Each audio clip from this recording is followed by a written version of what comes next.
President Donald Trump's presidential campaign released a new TV ad this week claiming credit for coronavirus relief efforts, including boosted unemployment insurance, that his fellow Republicans are now trying to undercut. It takes a Donald Trump to demand truth from China, shut down foreign travel, get ventilators and tests, raise unemployment benefits and cash benefits to families, the narrator says in the ad. The U.S. has had a disjointed response to the coronavirus pandemic, which has killed more than 100,000 Americans as of this week. The nation lagged in testing for the virus between January and March, missing a crucial window to contain its spread, and still doesn't have a nationwide testing and tracing strategy as states and cities begin to loosen stay-at-home orders. Meanwhile, as the pandemic continues to take an economic toll in the country, with more than 40 million Americans newly unemployed, Republican lawmakers are reluctant to expand emergency relief benefits. Trump's poll numbers have suffered amid the pandemic. In Fox News surveys, Trump's approval rating on his handling of the crisis fell by 8 percentage points between April and May among registered voters. An Economist YouGov poll in May found that 52% of voting-aged Americans were uneasy with Trump's handling of the pandemic.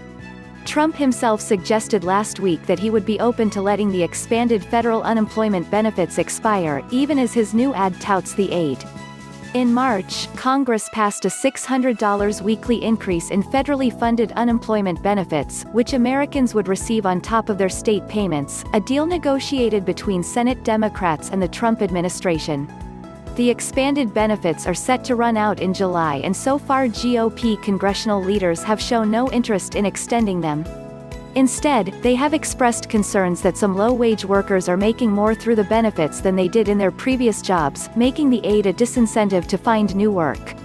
Donald Trump is the new chairman of the Chutzpah Caucus, attempting to take credit for supercharged unemployment in his whopper of a campaign ad. Senator Ron Wyden, D.O.R., one of the lead negotiators behind the unemployment benefit, said in a statement. To be clear, Donald Trump had nothing to do with boosting unemployment benefits. Supercharging unemployment benefits was a top priority of Senate Democrats, and Donald Trump's administration fought against it. Going forward, Donald Trump's plan is to cut off the boost in unemployment benefits he's falsely claiming as his own and shower his wealthy buddies with more tax cuts. Senate Democrats initially wanted states to match the wages newly unemployed workers had lost. But Trump Labor Secretary Eugene Scalia argued state agencies, which have been overwhelmed with unemployment claims, wouldn't be able to do the administrative work to match an individual's wages. Instead, Senate Democrats, the administration and Senate Majority Leader Mitch McConnell, R.K.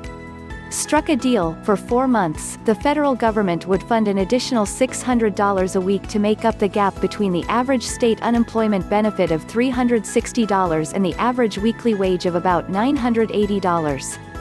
The agreement on unemployment benefits was seen as a Democratic win in exchange for tax cuts and benefits for big businesses.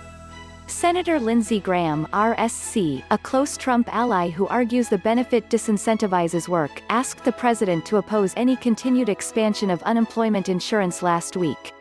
Some Republican senators have been putting forward ideas to replace the federal unemployment insurance with return-to-work bonuses, or cash rewards for gaining employment, The Washington Post reported.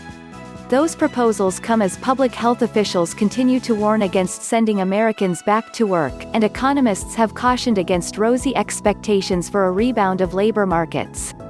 It's telling how unpopular Donald Trump's economic agenda is that he's touting unemployment benefits and not the tax breaks for multinational corporations and wealthy real estate investors that were Republican priorities, Wyden said.